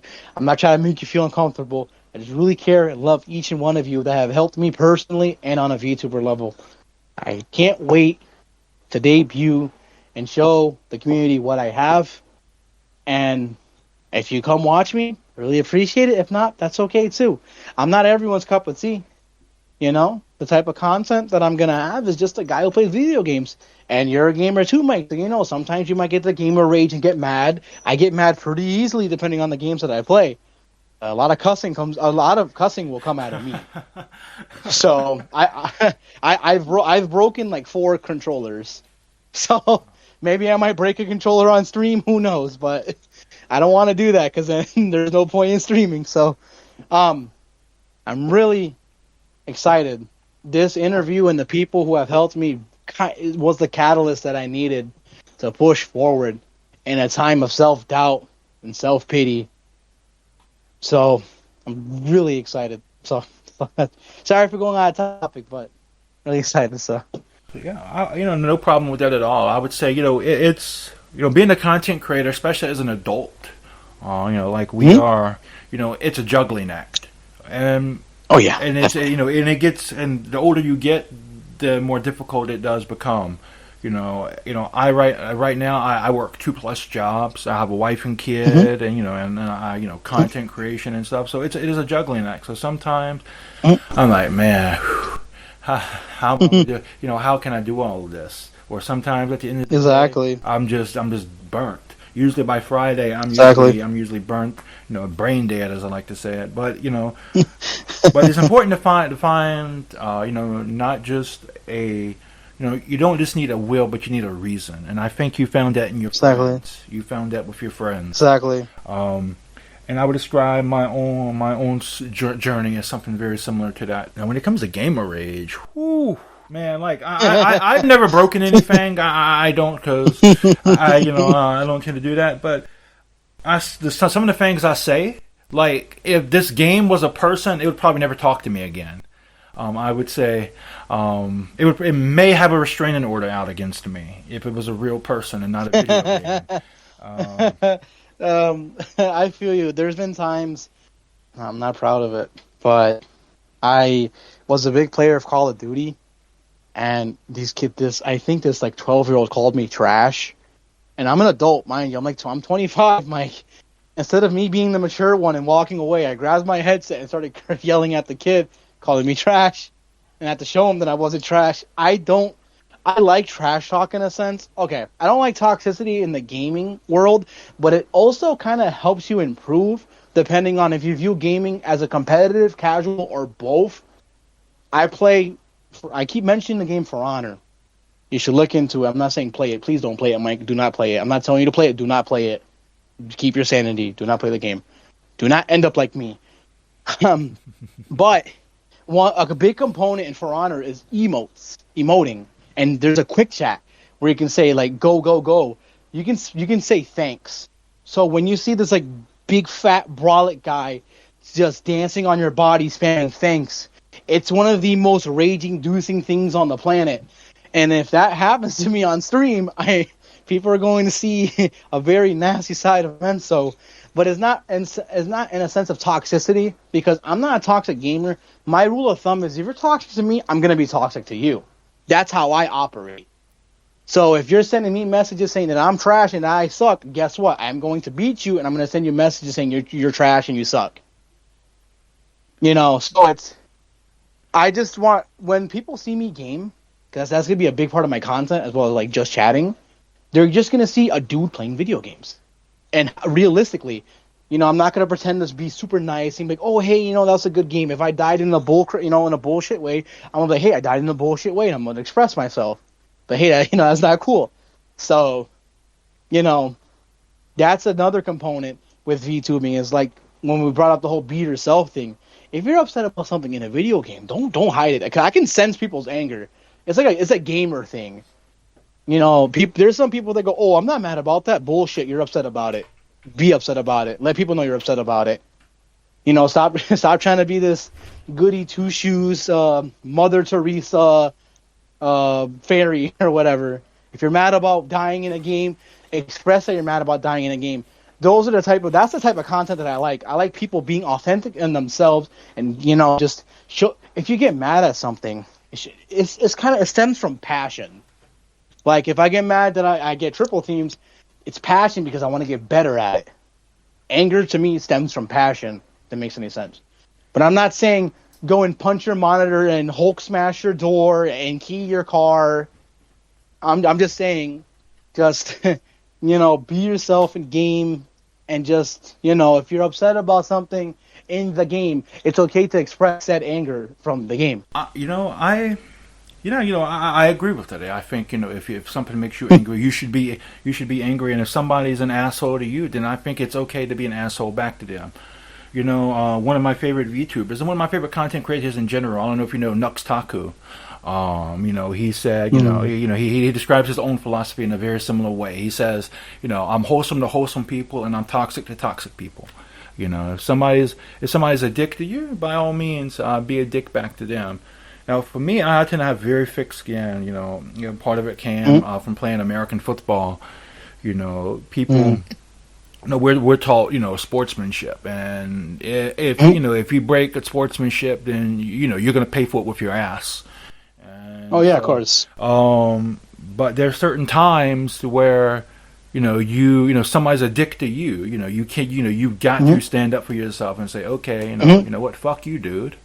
You're not gonna shit talk me, but there's, exactly. There's a wisdom to knowing. There's a wisdom, and I'm not sure I'm appropriate to share that or not. I'm not sure if I'm the right person to share that or not. To know the difference between when you should and shouldn't. That's something I think that may have to come from life experience. Of course, yes. I was bullied as a kid, so I'm just gonna be open here. I have autism. So I think differently from a lot of people, and a lot of people don't understand what that means. That doesn't make me mentally inept or mentally inferior to you. That just means that based on scenarios, I might have a different outlook on the scenario. So for me, I was bullied from like elementary school to like towards the end of high school. And I was just this punching bag that like I never defended myself. I just sat there and stood there and took it. And time after years went by, I had that realization that, hey, I can't take this shit no more. I can't let this happen. And not just, in a gaming sense, but in a real life sense. I remember when I was younger and, I faced toxic gamers, I would like cry and get sad because like, why are people being mean to me? But, playing like, the Modern Warfare 2 lobbies and the Black Ops 2 lobbies, I don't condone that kind of behavior. But being bullied helped me develop thick skin as well. Because I didn't really have anyone to defend me. I had to defend myself. So, being, growing a backbone and learning how to defend myself was a very beneficial skill, not just to me in real life, but to me in the community as well. Because you're gonna come across bad apples in the VTuber community, and you can't let them get to you. I don't mean to bring up a controversial event. But when I was online and seeing all the slander towards like the male VTubers, it kind of upset me, Mike, because it's like, I didn't do anything. Why am I being called trash? Why am I being called a piece of shit? I never did anything. And it made me feel, worthless because like I'm being told, I'm seeing posts saying, oh, you never trust men. Don't trust men. Don't trust them at all. They're all evil. And it's like, there's, some of us are nice if you took the time to get to know us. So being able to like learn how to defend myself and stand up to myself bullying wise was a life-changing aspect that I needed, not only in real life, sorry for repeating myself, but also in the VTuber community. I feel you on that. I dealt with bullying a lot when I was younger. I kind of just sit there and took it when I was in elementary school, my first part of my middle school career. I'm not just, my nickname isn't Big Mike just because I like the name Big Mike, but I'm pretty big in real life. I used to be, I'm still 6'3", but I used to be 315 pounds back middle school, first year in high school. So people, as the big guy, they want to test themselves up against the big guy. Now, I started fighting back when I was in middle school. Because I was like, fuck this, you're not going to, you're not going to just sit here and take it out on me, take your frustrations and shit out on me. But it all kind of changed when I started playing football in eighth grade, because the dynamics changed. So, because I'm not sure, what part of the country you're from, what region you're from, but in the southeastern United States, American football is like a rite of passage for many of us. And so, we would become, it's not just a team, we're a family. So you fuck with one of us, you fuck with all of us. And exactly. So, it's different. But, I understood the safety in numbers. And so when I got into high school, I started trying to befriend, people who would be considered social outcasts and such, because, I knew the shit they would go through. And so I think, okay, well, you fuck with them, you fuck with me, fam. And so I would try to help out as much as I could. But you definitely got to have thick skin, especially when people paint with a broad brush. And I tell people this, and I majored in philosophy and religion. I have a keen interest in anthropology. I lived on two sides of the Pacific. I've talked to people from all over the world, and I can safely say that there's no one group of people that have a monopoly on being assholes. So there's no one group of people that have a monopoly on being good people. But in every group of people, you're going to, or every race, every religion, every nationality, every orientation, you're going to find people who are great people, and you're going to find people who are absolute dicks. Like, for example, the same race of a certain German dictator is the same race that Fred Rogers came from. Fred Rogers is one of, he hated the word, but he was a saint. Mr. Rogers was a saint. You know what I'm saying? It's crazy. It's crazy how people think it's okay to paint with a broad brush. But in situations like that, I find it's best, just to hold your tongue and just to let it pass, just to be patient. Exactly. In that situation, because a lot of there are some people who are legitimately speaking out of hurt, and you can't expect people in that situation to kind of get that. And because I've done that myself in the past, when I was younger, when I was in high school, I spoke out a bit out of anger, out of being hurt. But as you get older, you see that it's not really you shouldn't really do stuff like that. And I think there's a lot of people in the VTuber community who are still relatively young, late teens, early 20s. But that's something that comes with age. But then there are other people that say, "Oh, well, this person's upset because of this, so I'm gonna be upset too." God damn it! Exactly. And it's okay to be upset. It's okay to be upset. I'm sorry I really apologize for cutting you off, Mike. I'm so sorry. As a habit of mine, so please let me know. When I get passionate about something, I actually cut people off. I don't mean to do it to be rude. It's a really bad habit of mine. I had to take social skills classes due to my autism. So I was taught how to properly socialize. And you can't tell, but I'm doing the air finger quote thingy, properly socialize. So, and this is just a message to any VTuber or just a person in general. It's okay to feel upset. It's okay to be down. It's okay to, not feel good, Yes, it feels great to be good, but you need the bad to outweigh the good. There's this Disney movie called Inside Out that puts in a great perspective, about how the emotions work and stuff like that, and how happiness couldn't work without sadness, and sadness couldn't work without happiness. So, like Mike has been stating, it's okay to be upset. It's okay to be, it's okay to get that angry feeling sometimes. Don't Hulk smash your wall, or don't, beat up your neighbor, give him a Hulk Hogan leg drop. It's okay to express your frustration, though. That's all I gotta say. Sorry, Mike. And as humans, it's something we wrestle with. With, I would say, dealing with emotions and dealing with properly. dealing with them properly. So it's a learning process, I say. And one thing I like to say is that life, if nothing else, is a learning process. Now, we talked about, your troubles, but what do you think has been your best moment so far? My best moments? I apologize for this again, but these people mean a lot to me, so they're going to be towards my best moments. I'll do some best moments in VTubing and some best moments in real life. Best moments in VTubing were crossing paths with, I call them the Boo Crew, crossing paths with Aries, crossing paths with Desiree Lovely, Zelo Wolf, and Taken Warden, and the VTuber Support Society. That's a group that Phoebe asked me to help her with, and their goal and mission is to spread positivity throughout the VTuber community. During the uproar in the midst of like the negativity that was going on, their mission, or our mission, was to show the positivity. And that was my best moment, was being welcomed into that, and also receiving the HDMI splitter for my PC and PlayStation. Because, to be honest with you, I don't remember the last time someone bought me something, really. So it brings a smile to my face, because it's something about me, Mike, is the little things in life make me happy. Like, you're a big Mike because you're a big guy. I'm a big guy too. A big guys gotta stick together. I love food. One of my favorite foods, I don't know if you classify it as a food, but a drink, I love milkshakes. Oh, man. Some might say I love milkshakes. And I consider myself a milkshake connoisseur, or a milkshake enthusiast. And so I remember I had a milkshake, and this was like a bad moment for me, but I was riding the bus to my old grocery store job, and the bus hit a car, and my milkshake flew and spilled all over me. And that killed my mood, not because of me getting the milkshake on me, but because my milkshake was spilled, and I wasn't able to drink.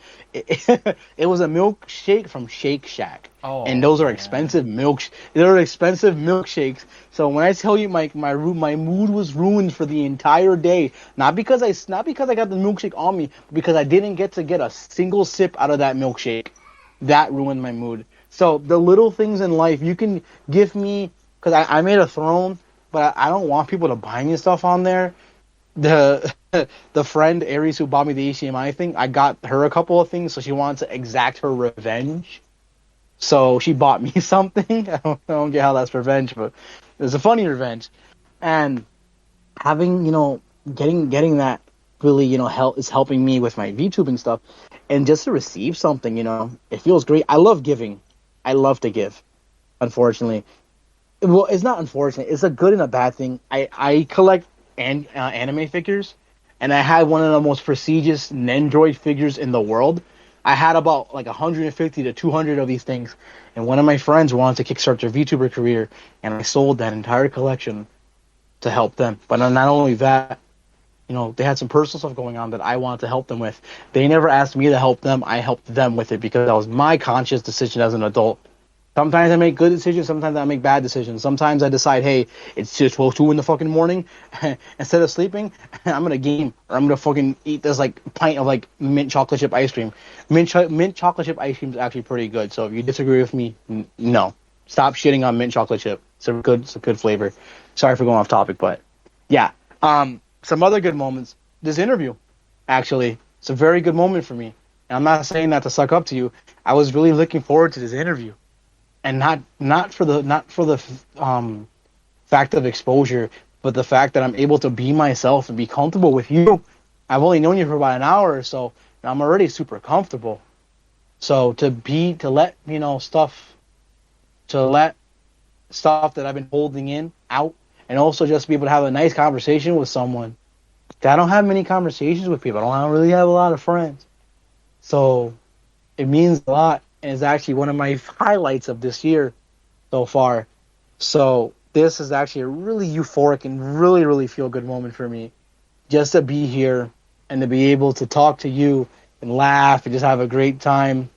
It's amazing. It's amazing. Likewise. I've enjoyed this conversation a lot as well. I feel like we could talk all day. That's just how it feels. And I do love me a good milkshake, man. I love me. I love me a good milkshake. Unfortunately, it's where I live. It's really rare to find them. But I I am a milkshake connoisseur myself. I do enjoy a great milkshake. Mm. But I just want to point out, I just want to give one piece of advice. Don't be afraid to try to punch above your weight class. Don't be afraid. Don't be down on yourself when it doesn't land. But don't be afraid. Like I'll give you, two examples. When I first started making content, I'm a huge fan of Linux. I use Linux. Mm-hmm. Linux is a very big part of my life. I was gonna make a documentary about Linux, and I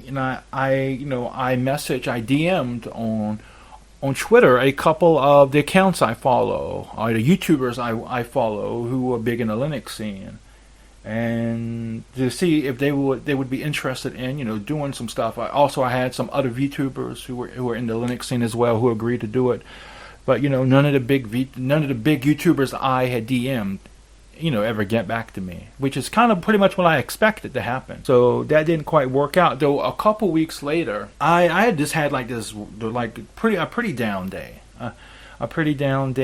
and I had made a post on Twitter. I said, you know what, this is just like the dream, my dream list of people I want to interview.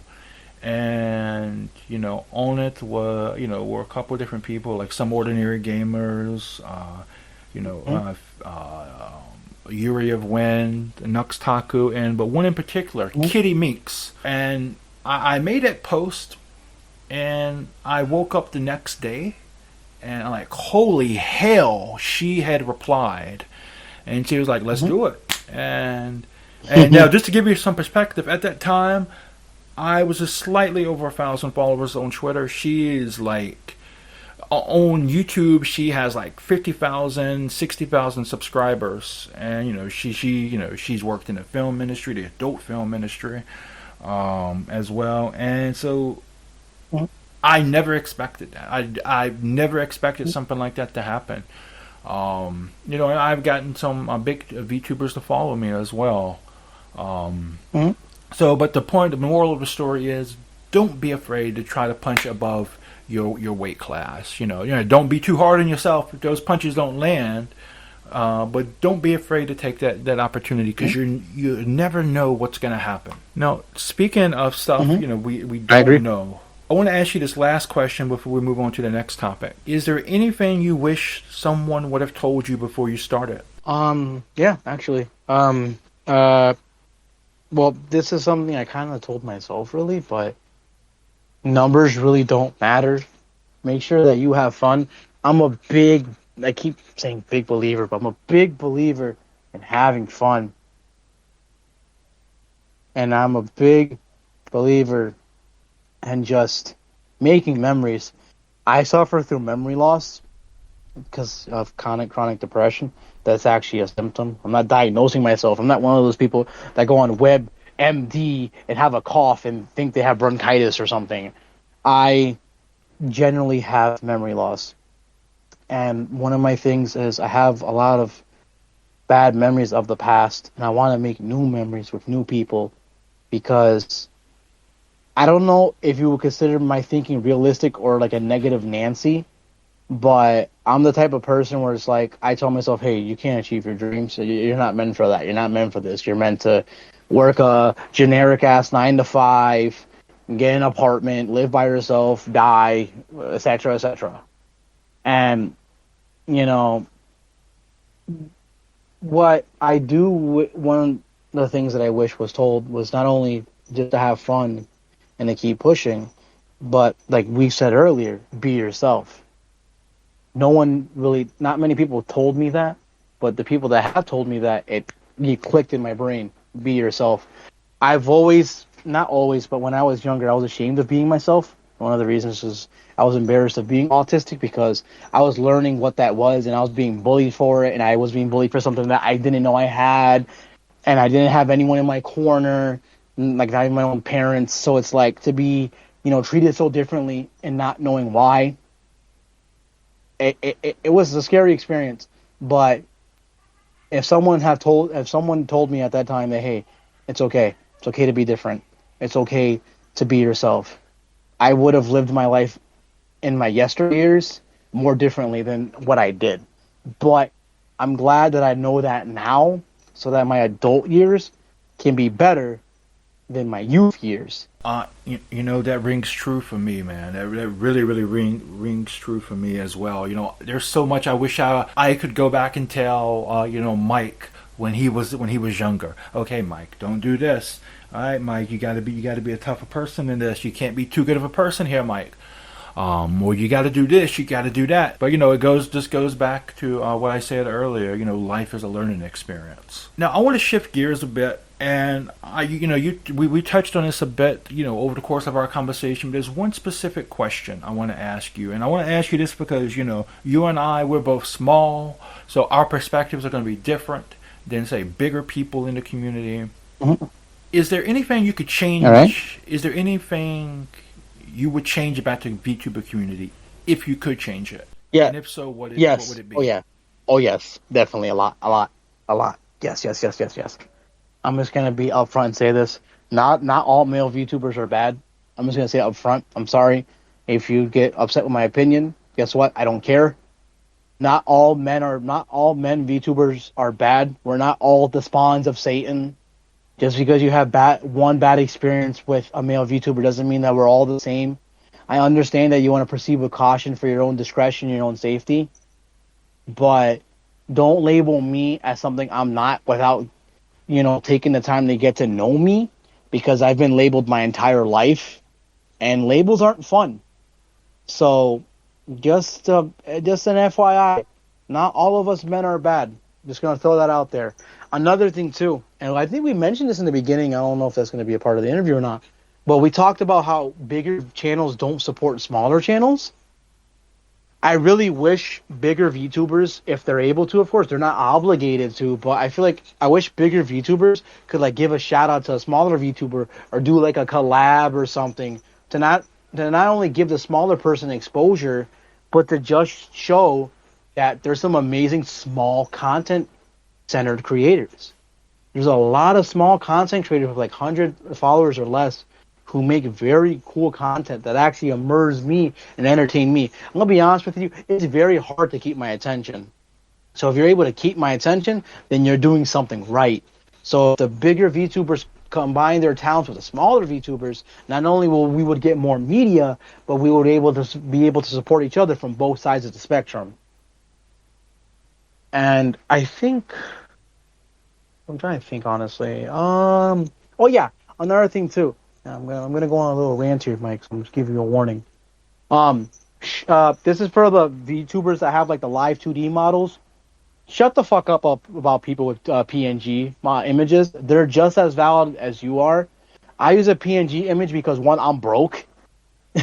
Like I had to pay a lot of bills in the economy that we're in, so I don't have the luxury of, you know, getting a live 2D model. Plus, to work that 2D model, I don't have the technology nor the resources to do that. I don't see why a still image is not seen as worthy as a moving model. Yes, I understand it's a lot of money, a lot of talent, but hey, who knows? Maybe my content could be better than yours, and I'm just a still image. So please stop invalidating PNG VTubers just because you have a nice expensive model and we just use still images. I'm lazy as fuck, honestly. I don't want to do all that work, so I don't mind having like a PNG image in the corner and just like different reactions and stuff like that.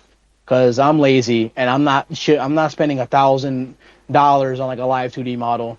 That's like enough for like almost a used car or like a new phone. So just please stop invalidating PNG VTubers just because you have a live 2D model.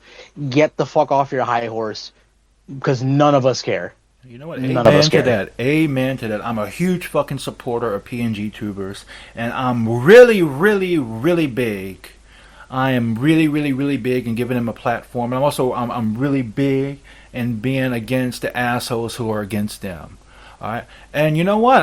Hey, what do you say? Oh, you're only saying that because you're a PNG tuber. No, the fuck I'm not. I'm just a floating voice. So this is kind of how it is. And in fact, you know, I was playing around with the idea. You know, some people, they become a PNG tuber before they become a Vtuber, or not a Vtuber, I should say. They become a PNG tuber before they get like a fully animated model. So I was playing around with the idea of doing the exact opposite. I'm thinking maybe I'm gonna become, have maybe a live 2D first, and then go be a PNG tuber. Just like a fuck you to everybody who's anti PNG. Because at the end of the day, I just want to have fun, man. As a punk, I just like ruffling feathers and shit. Especially when there's, I feel like, there's discrimination and classism and shit. Because that's essentially what it boils down to me is fucking classism. Exactly. Or elitism. Fuck that, man. We're all people. Exactly. We're all people. Our talent isn't determined by the amount of money in our bank accounts. Not everybody who has, a live 2D is talented, and not everybody who has a PNG is untalented. Exactly. And if I hear another word about a PNG VTuber being inferior to a live 2D VTuber, I'm gonna bitch slap you from the end of my screen with the power of whatever. It doesn't exist, but you get the memo. Shut up, please. It fucking bugs me. There's a few things in the world that bug me, and that's one of the things that bugs me because I hate is the constant shitting on. Oh my god, you're a PNG VTuber. You don't even have a live 2D model. You're just a still image. So I'm gonna say this wholeheartedly, and I'm not trying to start any controversy.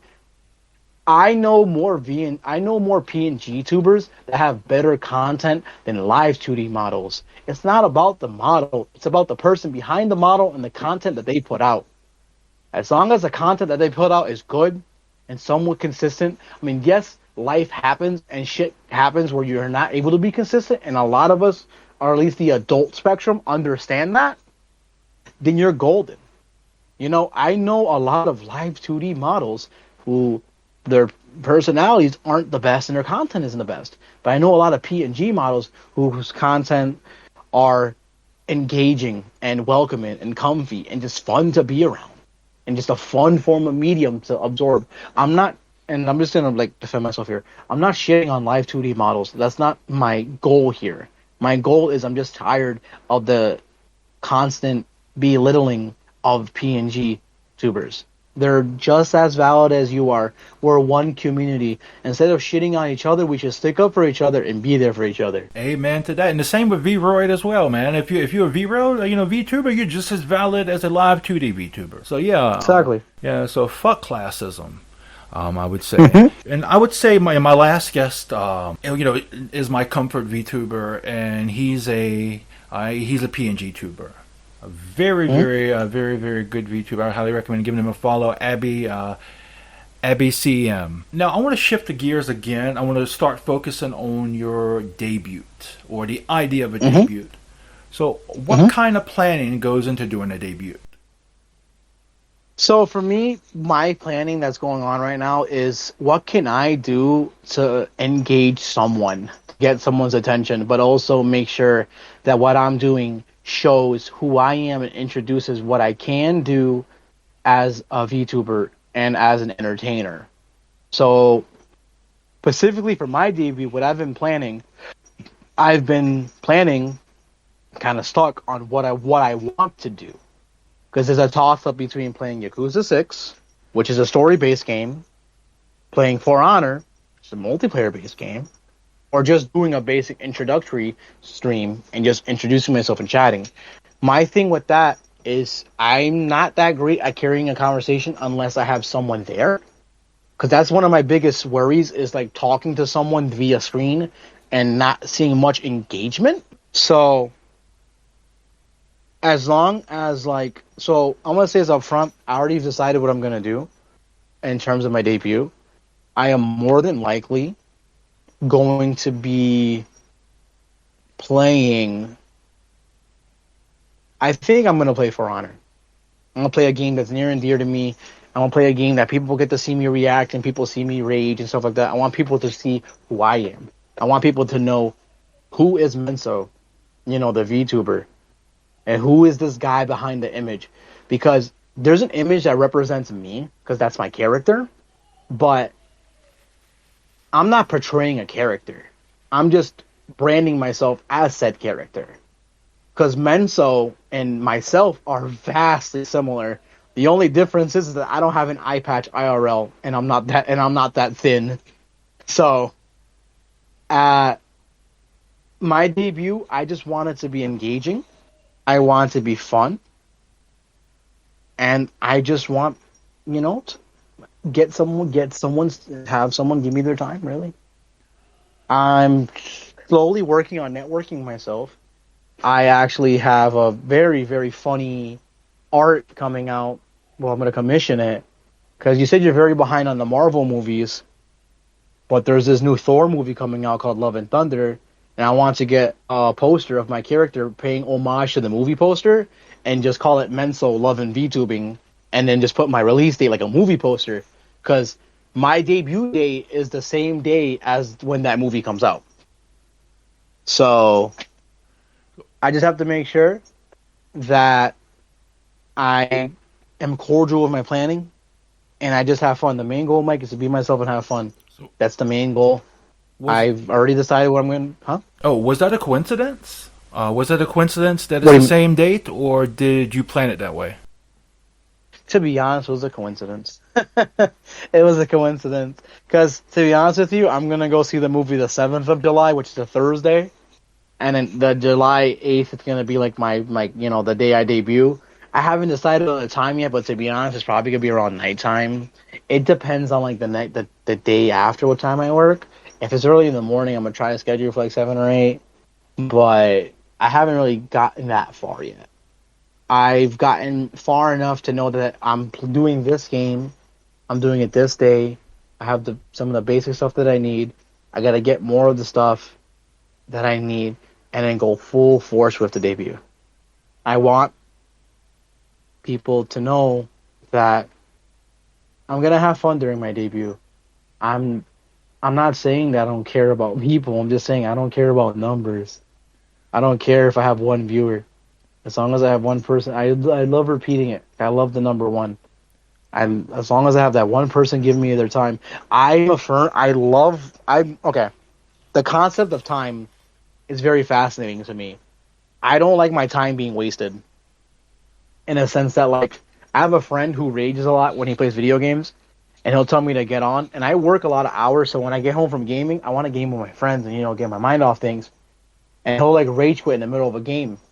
That right there, my time was wasted because you made me get on. And we didn't even get to play as much. So I want to make sure that when I debut, I'm not wasting someone's time. I don't want to be seen as like a waste of time. I want it to be seen as, hey, this is entertaining and I like this. But there's obviously going to be the naysayers that say, oh, your content's boring. This is not entertaining. But if one person says that it's fun, then guess what? Then that one person says it's fun. I know how to accept constructive criticism, but there's a fine line between constructive criticism and being a douche. And I'm not going to let the douche overweigh the constructive criticism. One thing I want to add before we move on, you mentioned, you mentioned you want to get comfortable talking. It's been said that, to be a successful VTuber or even a successful streamer, when you first start off, you have to be comfortable talking to yourself. And there's one big piece of advice I picked up over the course of my life when I was in university. And sometimes I teach public speaking myself. But when I was in university, my public speaking professor, he told my class to practice speaking in front of a mirror by yourself. It's good for building up confidence. It's good for, building up your ability to speak at long periods of time. And it's also, it's really good if you're trying to polish what you're saying. Like you want to get rid of your non-words or your filler sounds like stuff like that. So maybe that's something you could try to help you get more comfortable with talking. Now, I do want to ask this next question, and I want to preface this by saying there's no judgment here. No judgment at all. Debuts are very common in the VTuber community, but there's some debate as to whether or not they are necessary. Do you feel like they are necessary, and why or why not? You're asking me if debuts are necessary or not? If you feel like they're necessary.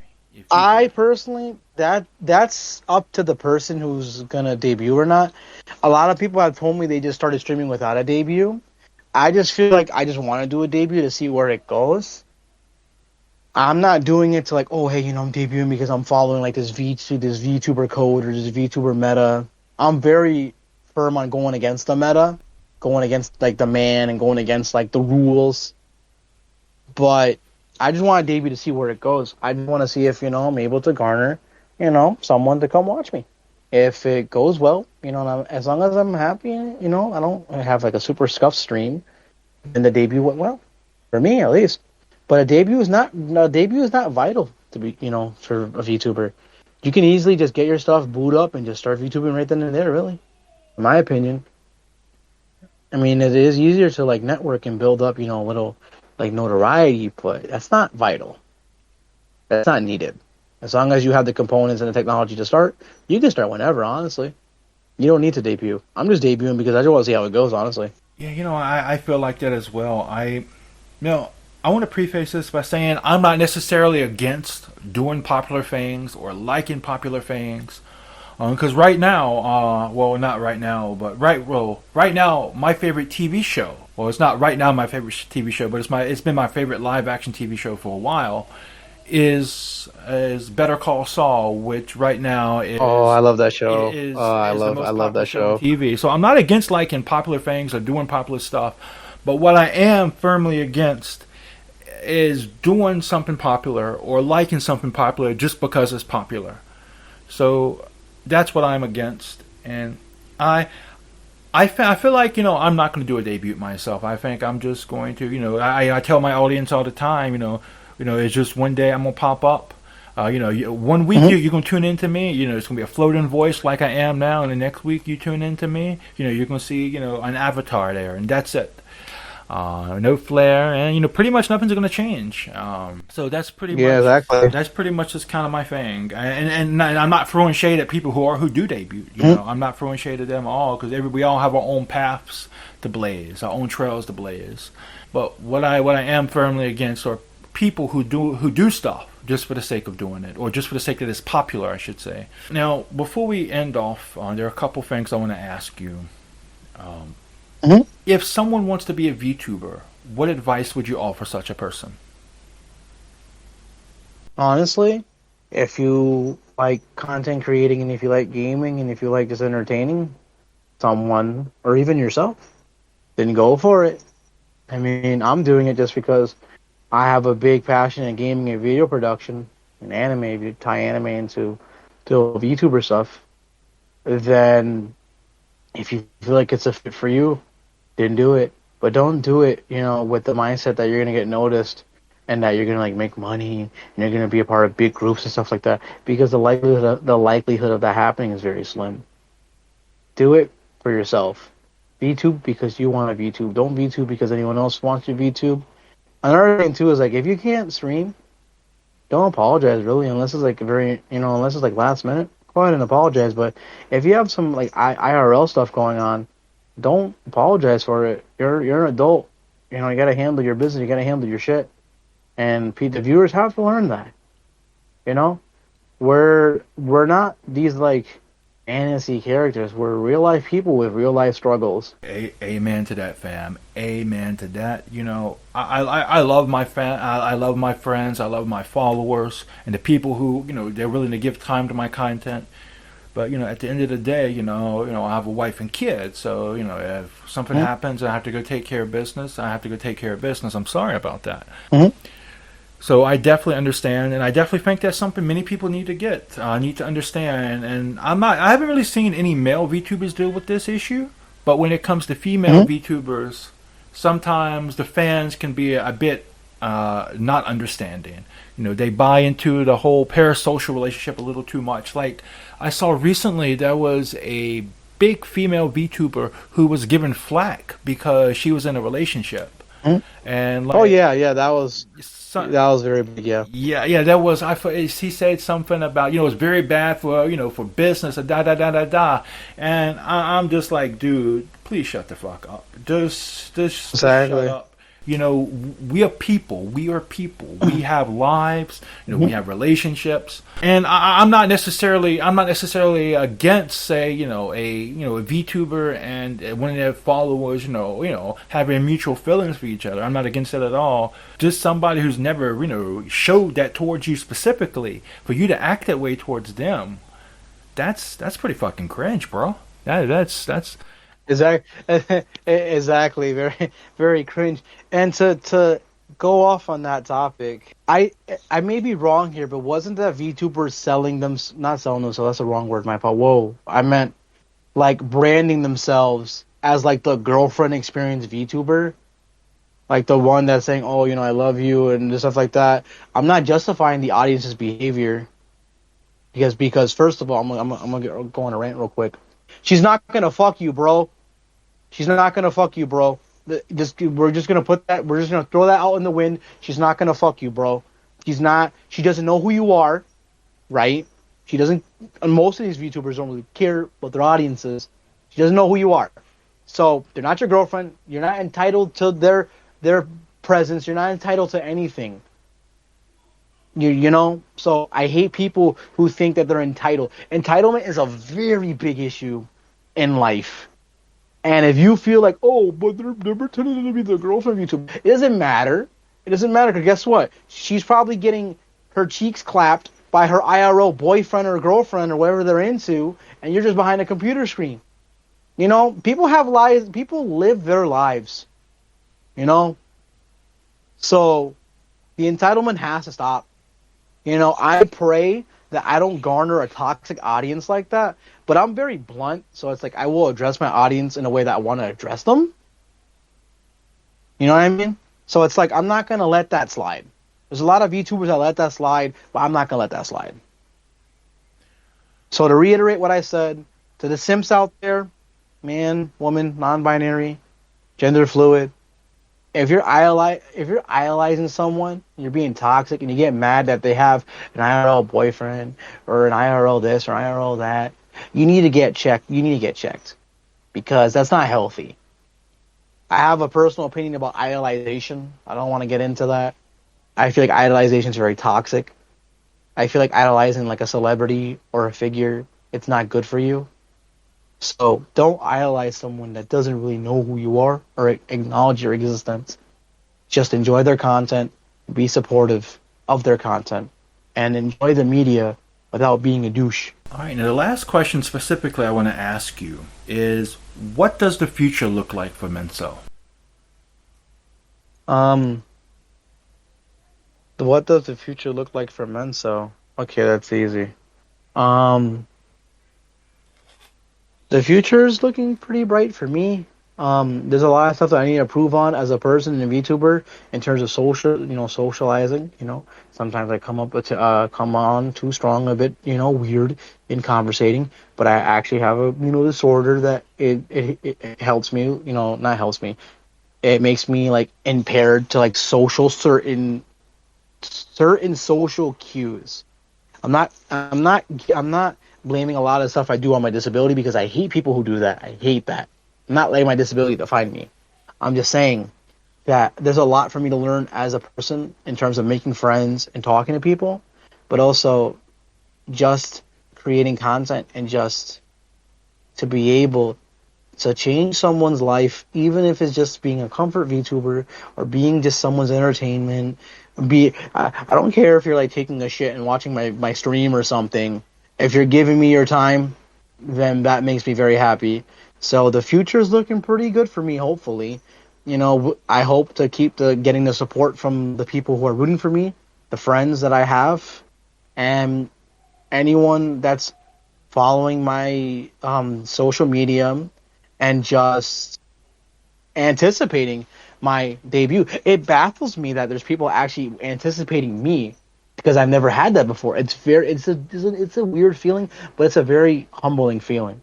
So the future is looking very bright for me as long as I continue to get the support from the people that mean a lot to me, and as long as I push my foot through that door, then you're going to be seeing a lot of me, whether you like it or not. So. All right. Actually, I look forward to seeing more of you in the future. Actually, I look forward to seeing your debut and such. Now, before we go, do you have any questions for me or anything you'd like to add? I hope that we could talk again, and I'm not saying like an interview way, but whether that be just like I don't know, like a collab about anime or something, or just to check up on each other. I'm glad that you're giving smaller VTubers, and I'm pretty sure you don't only interview VTubers, but for this conversation, for this interview, I'm glad that you're giving smaller VTubers like myself the platform to express themselves and to show people who I am. I don't have a lot of, I keep bringing this up. I don't really have a lot of friends.